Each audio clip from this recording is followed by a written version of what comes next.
दोस्तों आज मैं आपको 10 ऐसे यंत्रों के बारे में बताऊंगा जो भूगोल यानी ज्योग्राफी के लिए बहुत ही ज़रूरी माने जाते हैं। ये वो यंत्र हैं जिनकी मदद से आप जल का घनत्व, तापमान, वायु दाब, भूकंप की तीव्रता या समुद्र की गहराई भी नाप सकते हो। अब एक बात याद रखना, इन यंत्रों से सवाल बनता है, इनको आपको पहचानना ज़रूरी है। इसीलिए मैं आपको 10 ऐसे यंत्र बताने वाला हूँ। इसकी शुरुआत हम लोग करेंगे हाइड्रोमीटर के साथ। हाइड्रोमीटर कुछ इस तरीके का दिखता है। इसकी मदद से जल के घनत्व को नापा जाता है। घनत्व का मतलब है डेंसिटी, सिर्फ जल का ही नहीं, किसी भी तरल पदार्थ का। अब देखो, अलग अलग तरल पदार्थ जो है वो अलग अलग घनत्व का होता है। जैसे पानी के ऊपर तेल तैरता है, क्यों तैरता है? क्योंकि दोनों का घनत्व अलग अलग होता है, इसलिए ये दोनों एक दूसरे में मिक्स नहीं हो पाते हैं। तो ऐसे में हाइड्रोमीटर एक ऐसा यंत्र है जो हमें अलग अलग घनत्व बताता है। अब इसका इस्तेमाल कैसे कर सकते हैं? देखो, बहुत सिंपल है। इसके अंदर एक स्केल लगी हुई होती है। होता क्या है कि हाइड्रोमीटर को उस तरल के अंदर डाला जाता है, उस तरल में वो डूबने लगता है। जितना वो डूबे, समझ लो स्केल की रीडिंग के हिसाब से उसका उतना ही घनत्व है। अगर तरल पदार्थ का घनत्व ज़्यादा होगा तो वो ज़्यादा नहीं डूबेगा, ऊपर ऊपर ही तैरता रहेगा। घनत्व अगर कम होगा तो वो डूब जाएगा। इस तरीके से हाइड्रोमीटर बताता है कि किसकी डेंसिटी ज़्यादा है, किसकी डेंसिटी कम है। डेंसिटी का मतलब घनत्व। इसके बाद आता है मैनोमीटर। मैनोमीटर जो है वो गैस के दबाव को नापने के काम आता है। देखो इसको कैसे इस्तेमाल करते हैं। आमतौर पर इसका आकार बिल्कुल एक यू टाइप के ट्यूब जैसा होता है, ये आपने देखी होगी। अब होता क्या है कि इसमें एक तरल भरा हुआ होता है, जैसे कि हम समझ लो मरकरी है, पारा या फिर पानी भरा हुआ होता है। तो ट्यूब का एक सिरा तो है, उसको गैस से जोड़ा जाता है। जिस गैस का हमको दाब नापना है उस गैस को जोड़ा जाता है। और जो दूसरा हिस्सा है, या तो उसको एटमॉस्फेरिक प्रेशर में खुला छोड़ दिया जाएगा, यानी कि एटमॉस्फेरिक प्रेशर इसके ऊपर समान रूप से लग रहा है, वायुमंडलीय दबाव, या फिर इसके ऊपर कोई ज्ञात दाब रखा जाएगा, मतलब जिसकी वैल्यू हमको पता हो, कितना प्रेशर है पता हो, तो एक ऐसा दाब रखा जाएगा। अब होगा क्या कि ये जो गैस हम डाल रहे हैं, जिसको हमें चेक करना है, वो गैस इस तरल पे, ये जो आपको अंदर लिक्विड दिख रहा है, इसके ऊपर दबाव बनाएगी।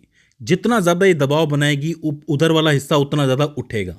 तो इससे हमें पता चल जाएगा कि कितना दाब है इस गैस के अंदर।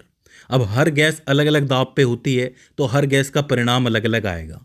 तो इस तरीके से गैस दाब को हम लोग नापते हैं मैनोमीटर की मदद से। इसके बाद आता है बैरोमीटर। अब ये जो बैरोमीटर है, ये वायुमंडलीय दाब को नापने में काम आता है। वायुमंडलीय दाब मतलब जो एटमॉस्फेरिक दाब है, एटमॉस्फेरिक प्रेशर है, उसको नापने के लिए। पहले हम गैस नाप रहे थे किसी पर्टिकुलर गैस को लेके, लेकिन यहाँ पे पूरे वायुमंडलीय दाब को नापा जा रहा है। इसको कैसे नापा जाएगा? आमतौर पर ये एक सीलबंद ट्यूब होती है जिसमें पारा होता है, यानी कि मरकरी होती है। अब होता क्या है कि जब वायुमंडलीय दाब बदलता है तो ये जो पारा है, इसका स्तर ऊपर या नीचे होता है। जब दाब कम होता है तो स्तर कुछ और हो जाता है, जब दाब ज़्यादा होता है तो स्तर कुछ और हो जाता है। तो दाब कम होगा तो हमें पता है कि अब हवाएं इस तरफ आएंगी। मैंने आपको बताया था कि जहां वायुमंडलीय दाब कम होता है तो इसका मतलब वहां की जो हवा है वो ऊपर जा चुकी है। तो ऐसे में जहां पे ठंडी हवाएं होंगी वो बह के कहाँ आएंगी? इसी तरफ आएंगी। जब हवाएं आएंगी तो अपने साथ क्या लाएंगी? बादल लाएंगी। बादल लाएंगी तो बरसात होगी। तो मतलब वायुमंडलीय दाब जब कम होता है तो बरसात होती है। तो इसका मतलब मौसम को जांचने के लिए भी बैरोमीटर का इस्तेमाल किया जाता है। बोलो समझ में आया कि नहीं? सिंपल है, ज़्यादा हार्ड नहीं है। इसके बाद आता है एनीमोमीटर। अब ये एनीमोमीटर क्या होता है? ये हवा की गति को नापने का काम आता है। कुछ ऐसा दिखता है, आपको पता होगा। इसके अंदर क्या है, कप लगे हुए होते हैं। सिंपल से होता यह है कि जब हवा चलती है तो ये कप जो हैं ये घूमना शुरू कर देते हैं। जितना तेज़ी से कप घूमेगा उतनी ज़्यादा रीडिंग आएगी और उतनी ज़्यादा तेज़ हवा चलेगी। तो ये तो बताना बहुत ही आसान है कि हवा तेज़ चल रही है इसलिए तेज़ घूम रहा है। तो बहुत ही सिंपल है। इसके बाद आता है एरोमीटर। ये भी मज़ेदार है। ये जो एरोमीटर है ये हवा और गैसों के घनत्व को नापने के काम आता है। जैसे शुरुआत में हम लोगों ने हाइड्रोमीटर का इस्तेमाल किया था, जहाँ पे हम पानी या तरल पदार्थ का घनत्व पता कर रहे थे, डेंसिटी पता कर रहे थे। ऐसे ही गैसों का भी घनत्व होता है। कोई गैस ज़्यादा भारी होती है, कोई हल्की होती है।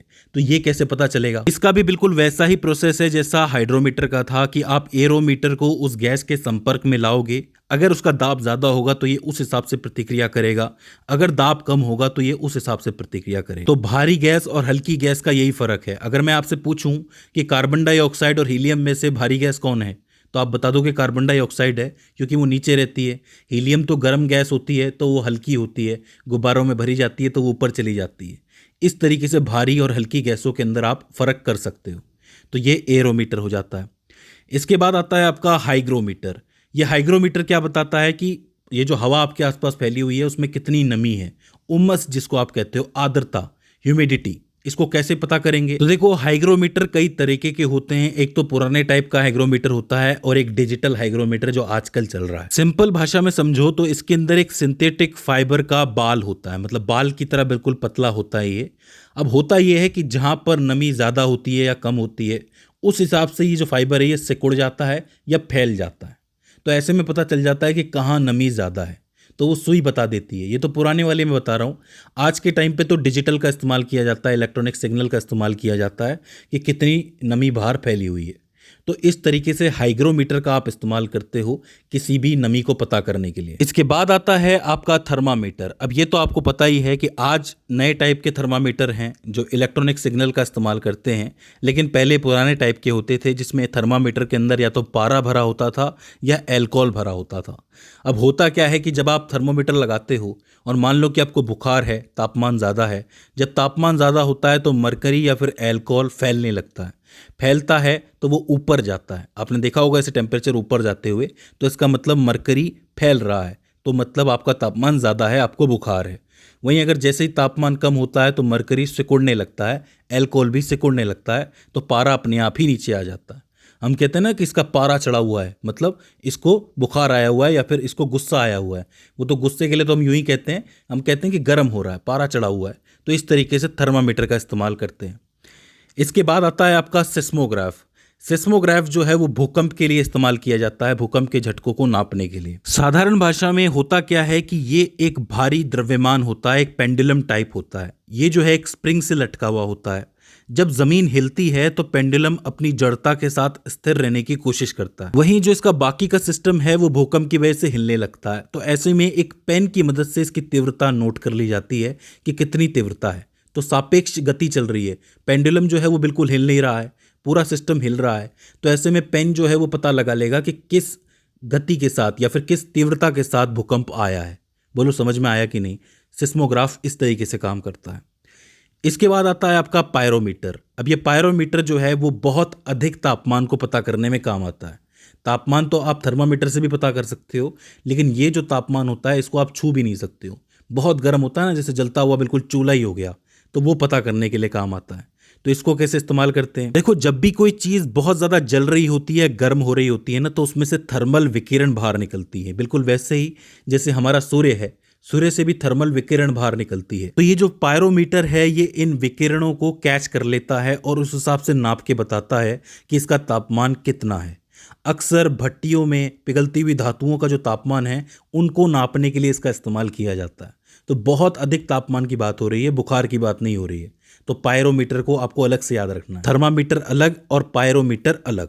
अब इसके बाद आखिर में आता है आपका फेदोमीटर। फेदोमीटर बड़ा जोरदार है क्योंकि ये समुद्र की गहराई को नापने के काम आता है। समुद्र की गहराई को बड़े आसानी से नापा जा सकता है। होता क्या है कि कोई जहाज या फिर पनडुब्बी होती है, वो क्या करती है कि कुछ साउंड सिग्नल यानी कि ध्वनि संकेत भेजती है समुद्र के अंदर।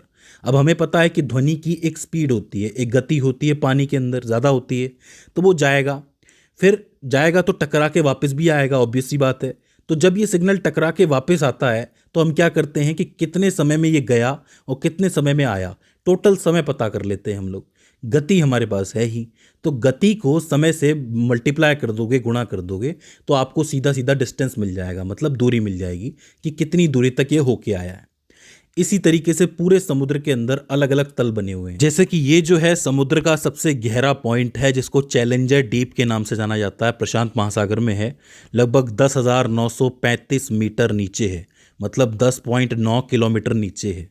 अगर आप माउंट एवरेस्ट को उठा के भी रख दोगे ना तो वो भी डूब जाएगा, इतना गहरा है। लगभग 36,000 फीट कहा जाता है, कितना गहरा है। इतनी गहराई में तो कोई जा नहीं सकता है, क्योंकि अगर कोई जाएगा तो उसके ऊपर इतना पानी होगा, इतना प्रेशर होगा कि वो फट के मर जाएगा। तो इतना गहरा कोई नहीं जा सकता। हाँ, ऐसे बहुत से जीव ज़रूर हैं जो कुछ गहराई में रहते हैं, लेकिन इतनी गहराई में तो कोई जीव भी नहीं रह सकता है।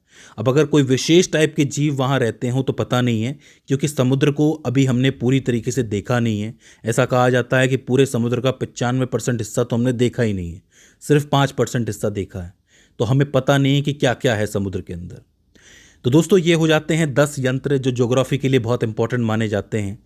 आई होप आपको समझ में आए होंगे और इस वीडियो से आपने कुछ ना कुछ नया ज़रूर सीखा होगा। अगर इसके बाद भी इसके अंदर आपको कोई क्वेरी आती है, कोई दिक्कत आती है, तो आप हमें कमेंट सेक्शन के अंदर बता सकते हैं। तो दोस्तों आज की इस वीडियो में बस इतना ही। See you in the next one.